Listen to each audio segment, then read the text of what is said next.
जब कई बार लोगों से मिलते हैं तो इतिहास की अलग अलग घटनाओं के संबंध में वो मेरे समक्ष अपने विचार भी रखते हैं, मुझसे सवाल भी पूछते हैं। कई बार लोग ये कहते हैं कि 1191 ईस्वी में तराइन का जो पहला युद्ध हुआ था पृथ्वीराज चौहान और मोहम्मद गोरी के बीच में, तो पृथ्वीराज चौहान की सबसे बड़ी भूल ये थी कि मोहम्मद गोरी को जिंदा क्यों छोड़ा। इसके अलावा खानवा का जो युद्ध हुआ था 17 मार्च 1527 या वीर विनोद के हिसाब से देखें तो 16 मार्च 1527, खानवा के युद्ध में महाराणा सांगा खुद युद्ध के स्थल पर हाथी पर बैठकर अपने सैनिकों के बीच में रहते हुए युद्ध का संचालन क्यों कर रहे थे? वो भी बाबर की तरह रिजर्व टुकड़ी में क्यों नहीं थे? जैसा हम ये देखते हैं कि जो मुगल बादशाह हुआ करते थे वो खुद युद्ध स्थल पर रिजर्व टुकड़ी में रहते हुए युद्ध का संचालन किया करते थे। हमारे वाले ऐसा क्यों नहीं किया करते थे? देखो, हम आज जी रहे हैं 2024 में। हर समाज की उस समय की परिस्थिति के हिसाब से, उस कालखंड के हिसाब से हर समाज के कुछ मूल्य होते हैं, वैल्यूज होती हैं। जैसे एक सरल उदाहरण के तौर पर मैं आपको समझाऊं कि भारत में आज जो पारिवारिक मूल्य हैं वो संयुक्त परिवार के मूल्य हैं कि ज्यादातर बड़े अगर शहरों को छोड़ दिया जाए तो ज्यादातर हम आज भी ये देखते हैं कि भारत में जो परिवार है वो संयुक्त परिवार है। तो हमारे यहां पर संयुक्त परिवार के पारिवारिक मूल्य हैं। वहीं पर हम वेस्टर्न कंट्रीज में देखें, पश्चिमी देशों में, तो वहां पर एकल परिवार का मूल्य ज्यादा प्रभावी माना जाता है। हमारे यहां पर जैसे हम देखते हैं तो भौतिकवाद की अपेक्षा आध्यात्मिकता को ज्यादा महत्व दिया जाता है। मतलब सरल सी भाषा में मैं ये कहूं तो हम इस संसार को इतना महत्व नहीं देते, बल्कि आगे का जो संसार है कि मृत्यु के बाद हमको क्या मिलेगा, कैसा स्थान मिलेगा। तो हमारे जो इस जीवन के जो कर्म हैं, ये कर्म इस बात का निर्धारण करेंगे कि आगे हमको कैसा संसार मिलेगा। ऐसी हमारी मान्यता है, ऐसा हमारा विचार है। तो हमारे यहाँ पर आध्यात्मिक मूल्य है आज भी। पहले के समय में आध्यात्मिक मूल्य ज्यादा हुआ करते थे, लेकिन जैसे जैसे जैसे हम कालखंड में आगे की ओर बढ़ रहे हैं तो पश्चिमी देशों के जो भौतिकवादी मूल्य हैं, जो इस संसार को ज्यादा महत्व देते हैं, अब वो हमारे समाज में भी आने लग गए।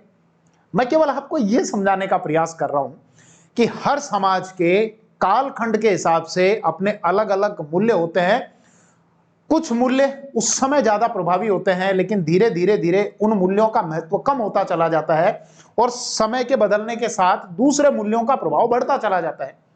जैसे पृथ्वीराज चौहान का जो कालखंड था, सन 1177 ईस्वी में वो शासक बने थे। 1192 ईस्वी में तराइन के दूसरे युद्ध में पराजित हो गए और मृत्यु के संबंध में अलग अलग सोर्स हमको अलग अलग जानकारी देते हैं, वो हमारा विषय नहीं है अभी इस वीडियो के लिए।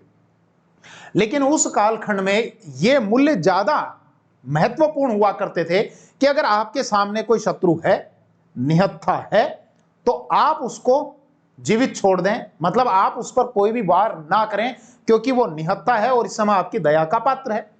महाभारत काल में भी हम ऐसा देखते हैं कि पूरे दिन युद्ध लड़ा करते थे और लेकिन जैसे ही सूर्यास्त हो जाया करता था तो जो विरोधी खेमे के लोग थे वो एक दूसरे के खेमे में जाकर बैठकर एक दूसरे से बात भी किया करते थे। यानी अब सूर्यास्त के बाद अब दुश्मन नहीं है, दुश्मनी जो भी निकालनी है वो युद्ध स्थल पर जाकर निकालेंगे। वहां पर जब सूर्योदय होगा तब एक दूसरे के दुश्मन होंगे, अभी तो आपस में एक साथ बैठ लिया करते हैं।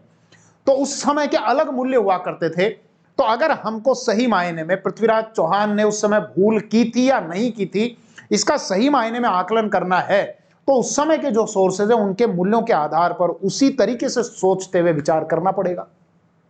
फिर दूसरा ये कि महाराणा सांगा खुद युद्ध के मैदान में हाथी पर बैठकर युद्ध का संचालन कर रहे थे। वो भी बाबर की तरह रिजर्व टुकड़ी में रहते और वहां युद्ध का संचालन करते रहते, तो युद्ध के दौरान उनके सिर पर बाण नहीं लगता, तीर नहीं लगता, बेहोश नहीं होते, युद्ध स्थल से उनको नहीं ले जाना पड़ता और सैनिकों का मनोबल डाउन नहीं होता।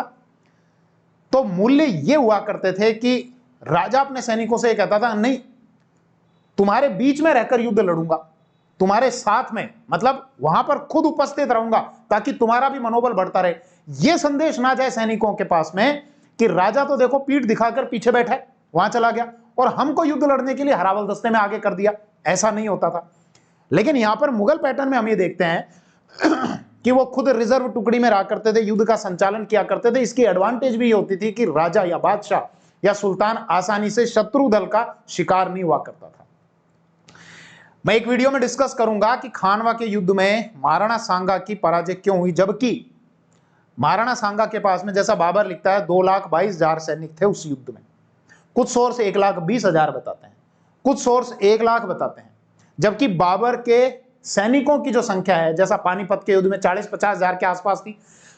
हालांकि बाबर कहीं पर भी अपने सोर्सेज में यह जिक्र नहीं करता।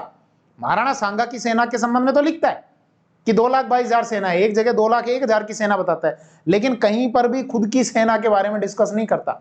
लेकिन जब हम बाकी सोर्सेज देखते हैं तो इतना अंदाजा हो जाता है कि बाबर के पास में 40 से 50 हजार की फौज तो थी। तो कहां 40-50 हजार की फौज, कहां 1 लाख या 1.5 लाख, या एवरेज भी पकड़े तो 1.5 लाख के आसपास की महाराणा सांगा की फौज।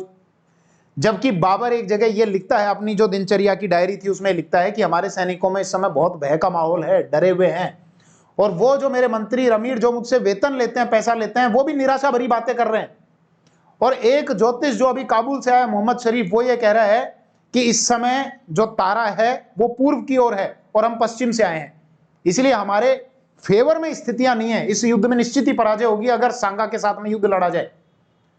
सारी परिस्थितियां बाबर के विपरीत थी, उसके बावजूद बाबर ने ऐसा क्या संदेश दिया अपने सैनिकों का, क्या भाषण उसने दिया अपने सैनिकों को। और इसके अलावा बाबर के पास में तोपें थी, बंदूक थी।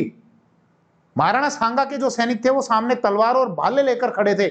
उसके बावजूद बाबर की सेना में अगर डर का माहौल था, बाद में जीते कैसे, उस पर मैं डिटेल से बात करूंगा एक वीडियो में। इस वीडियो में इतना ही। Thank you. जय हिंद।